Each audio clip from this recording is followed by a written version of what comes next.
Trish and Darry Jenner were traveling home along the East 9 when an ominous old truck rushed up behind them in a very violent way. It darted back and forth, challenging their safety as well as their sanity. How could this have happened? They did nothing to provoke the attack. The face of a rolling monster moved across Darry's rearview mirror while it shouted automotive obscenities at them with its angry, raspy voice. Trish and Darry were understandably shaken, and they didn't know what was going on behind them. But what was going on back there? Why didn't the rancid antique just go around? If the Jenners were targets, why didn't they get taken at the time of the encounter? What was it, the vehicle of choice for assholes and serial killers? Yeah, that's exactly what it was.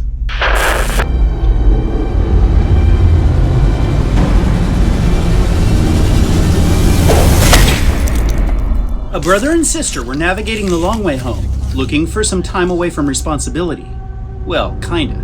Darry was leaving his friends behind to spend some quality time with his family, and Trish was going through a bad breakup with Polly Sci Guy, the guy who had done something inappropriate enough to put her on the offensive. She had become accustomed to dealing with monsters and taking them head on. Darry was doing his best to cheer his sis up, but she didn't appreciate the effort, and he was tired of the attitude. They were just moments away from a nightmare that would never end. But why did it unfold the way that it did? Why did a killer wait so long to take what it wanted? Did it let them go because neither of them had anything it wanted? Or was it following an ancient, well-oiled process of hunting? We're headed to Poho County. Hop in if you want to ride. Attracting guy. Turns out you're a twin. In Jeepers Creepers, the first truck attack was never cryptic. A character in the movie provided complete and detailed information about the storm the Jenners narrowly navigated through. Giselle told Trish and Darry why the truck had assaulted them. The owner of the truck had nefarious motives. It had to scare them. There was something in fear, something it could smell, something that told it if there was anything inside of someone it might like. Got something it likes, one of you, she claimed. And it's not going to stop chasing you until it knows which one. Because once it has the scent of something it likes, it can't stop. There are a lot of differing opinions about why the creeper took Darry. But given the direct information provided in the movie, it can only be interpreted one way. Trish or Darry or both had something the creeper liked, and it had to scare them so it could use their fear to know which one to choose. In all, the creeper spent roughly 10 hours on Darry from start to finish. The question is, why didn't it just stop the Jenners out on the East 9? Isolate them, read their fear, and be done with it? Why did it allow them to continue to travel? Perhaps a better question is, why would it finish them quickly? Does it focus on just one target at a time? Is ending the target's life the goal?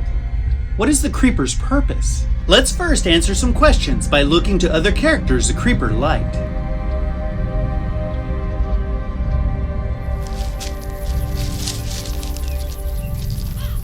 Early on day 22, Billy navigated his way out into a colorful cornfield and arrived at a fallen scarecrow that had become a victim of the wind. It was likely not the first time a scarecrow had blown over, because Jack made it a point to warn Billy he didn't want it to happen again. But moviegoers weren't the only ones watching Billy go about his chores. A predator was well aware of his every move, while Billy was unaware of his stalker. How much time did the creeper spend causing fear in Billy? Do we really know? There are 2 rules we must recall. 1.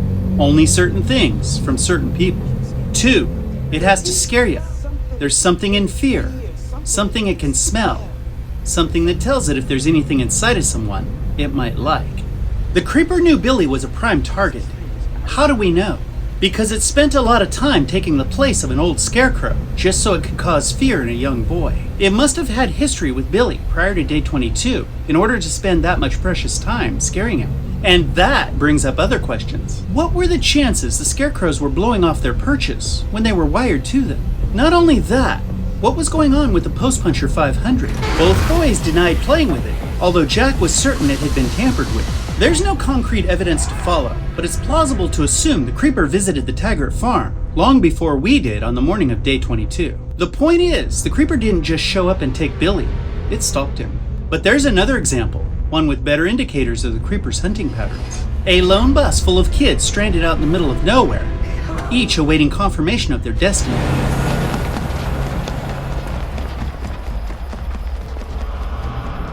Bucky was on a CB radio begging for help from a non-existent audience. Nobody with a like radio was close enough to hear his plea. The bus he was on had fallen by attack, causing 2 flat rear tires. All 3 adults had been abducted by something, leaving only teenagers to understand and deal with the threat facing them. An in-depth study of the creeper's method of hunting can be made by observing how to attack the Bannon High School bus. Pay attention. I'm on East 9 and we are in serious trouble. Do you read me? The creeper was very methodical. Everything it did was well planned out and calculated. The bus was likely attacked in an area without reception. No one had a cell phone signal, and the CB was useless. The surrounding hills provided a natural shield from the outside world. Once the bus was disabled, the adults were removed quickly and efficiently. The creeper may or may not have had a use for them, but they were a resource for the frightened teenagers, and they were eliminated. The Bannon High basketball team and a handful of cheerleaders found themselves all alone with an ancient killer. The road was remote with no traffic, and there was no contact to the outside world. It was the perfect storm for a massacre. There was nothing to stop the creeper from breaking into the bus with its stars, knives, and axe and cleaning house. After all, wouldn't that have been the most efficient way to claim all of those it wanted? It would have taken less time, preventing discovery by random travelers. There would have been no survivors to call for help. The targets wouldn't have had time to find javelins and flare guns to be used as weapons against their attacker. And, as a bonus, the creeper would have been able to claim everyone it wanted on that bus. But that isn't what the creeper did. Why? Because that's not how it hunts. There's a process it follows. It goes through a series of steps and utilizes an ancient protocol proven to satisfy its needs. It is patient, it's intentional, and it's ruthless. Only certain things from certain people. Only certain people. It's safe to assume the creeper knew there were certain people on the bus it could use, so it started the selection process by causing fear. It has to scare you.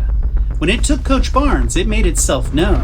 This was an important step in the process. The creeper's appearance and presence was frightening. It returned after almost an hour to cause more fear. Its performance taking Coach Barnes may have caused enough fear to read its targets. But imagine for a moment if reading fear was like focusing a camera. It could vaguely detect who and what it liked, but the information was out of focus. Additional fear would help bring its desired subjects into clear focus. So, it climbed up onto the side of the bus and shook it while it hung upside down.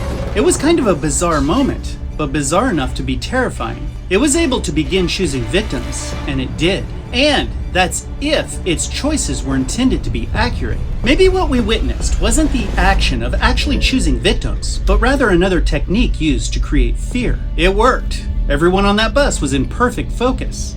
The creeper knew exactly what it wanted, whether we did or not. But what happened next is most important. It left. Again.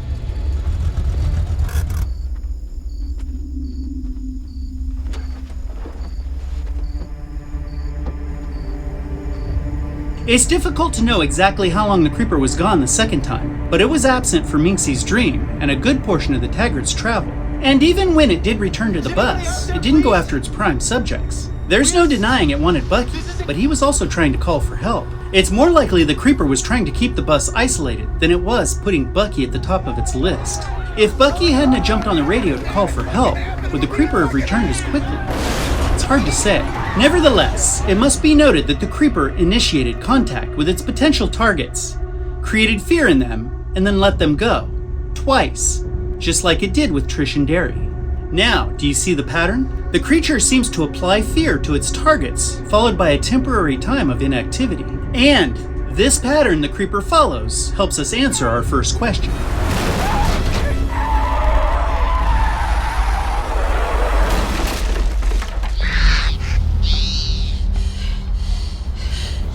The creature observed Trish and Darry from a distance long before it attempted to make contact with them. Much like it did with Billy Taggart, it laid the groundwork down prior to its attack. It was confident one of the Jenners had something it liked, so it made the decision to initiate contact. It made a presence to cause fear, which in this case was a rolling, decayed automotive version of itself.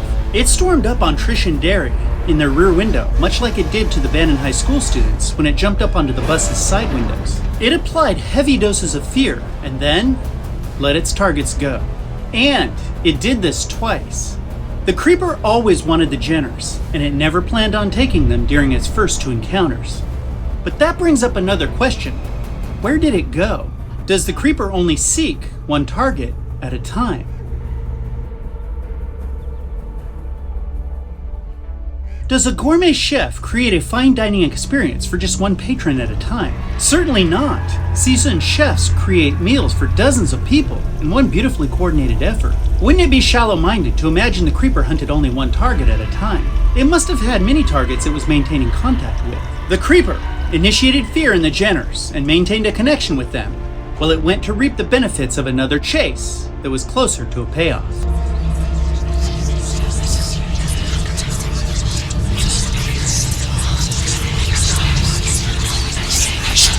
Every 23rd spring for 23 days, it gets to eat. Hey, thank you guys for hanging out with us on the set of Beating You today. Let us know your thoughts in the comments. If you appreciate this channel, please let us know how you feel with a super thanks. We appreciate everybody's donation. Like, subscribe, share, help us get Jeepers Creepers entertainment out there to the world. Until next time, we'll see you.